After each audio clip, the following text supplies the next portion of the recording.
कहानी वहीं से शुरू होती है जब प्रार्थना आखिरकार उठाती है सबसे बड़ा कदम। वो सीधे सीधे शिवश के सामने ले आती है सोनालिका का असली चेहरा। लेकिन दोस्तों, सच सामने लाना आसान नहीं होता, क्योंकि सच के साथ हमेशा खतरा भी आता है। और वही हुआ। जैसे ही प्रार्थना ने सोनालिका की चालें उजागर करनी शुरू की, सोनालिका बुरी तरह बौखला गई। उसने प्रार्थना से कहा, तुझे जो चाहिए मैं दे दूंगी, प्रॉपर्टी, बिजनेस, सब तेरा, बस शिवश को छोड़ दे। लेकिन प्रार्थना झुकी नहीं। उसने ठान लिया था कि अब सच्चाई सबके सामने लाकर ही रहेगी। मौत की धमकी और प्रार्थना का हौसला। सोनालिका का गुस्सा अब काबू से बाहर था। उसने प्रार्थना को ब्लैकमेल करना शुरू किया और धमकी दी, तेरी जान ले लूंगी मैं।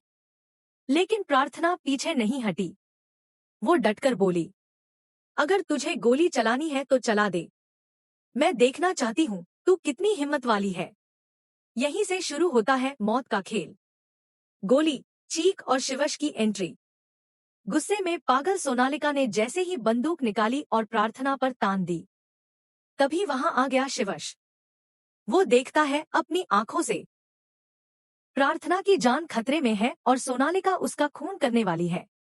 उस पल प्रार्थना को कुछ कहने की जरूरत नहीं पड़ती। सब सच शिवश की आंखों के सामने था। बुआ माँ का सच भी उजागर। लेकिन कहानी यहीं खत्म नहीं होती। असली भांडा फूटता है जब सामने आता है कि बुआ माँ भी सोनालिका के साथ मिली हुई थी। बुआ माँ आंसुओं में डूबकर माफी मांगती है, मुझसे बहुत बड़ी भूल हो गई। मैंने सोनालिका की बातों में आकर तुम्हारी खुशियां छीन ली। मुझे माफ कर दो। ये सुनकर सबका दिल हिल जाता है।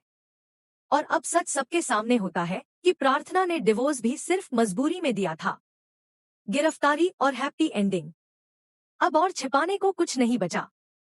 शिवश खुद पुलिस को बुलाता है और कहता है, सोनालिका, तूने जिस घर को तोड़ने की कोशिश की, आज वही घर तुझे जेल तक पहुंचाएगा। और दोस्तों, वही होता है सबसे बड़ा ट्विस्ट। सोनालिका गिरफ्तार होती है। लेकिन कहानी का अंत यहाँ नहीं। मां बेटे का मिलन और नई शुरुआत। आखिरकार स्मिता भी वापस लौट आती है। वो अपने बेटे शिवश को सीने से लगा लेती है और साथ ही प्रार्थना को भी अपना लेती है। यानी कि अब घर में गम नहीं, सिर्फ खुशियां हैं। शिवश और प्रार्थना फिर से एक हो जाते हैं। आपकी राय? दोस्तों, आपको क्या लगता है? क्या सोनालिका को और कड़ी सजा मिलनी चाहिए थी? और क्या आप भी चाहते हैं कि शिवश और प्रार्थना का रिश्ता अब हमेशा हमेशा के लिए मजबूत रहे? अपनी राय हमें कमेंट में जरूर बताइए। और हाँ, ऐसे ही शॉकिंग ट्विस्ट्स और टीवी की सबसे बड़ी खबरें सबसे पहले देखने के लिए जोहिब टीवी को सब्सक्राइब करना मत भूलिए। भाई, यह स्क्रिप्ट अब YouTube के लिए और भी ज्यादा पावरफुल, ड्रामेटिक और एंटरटेनिंग हो गई है।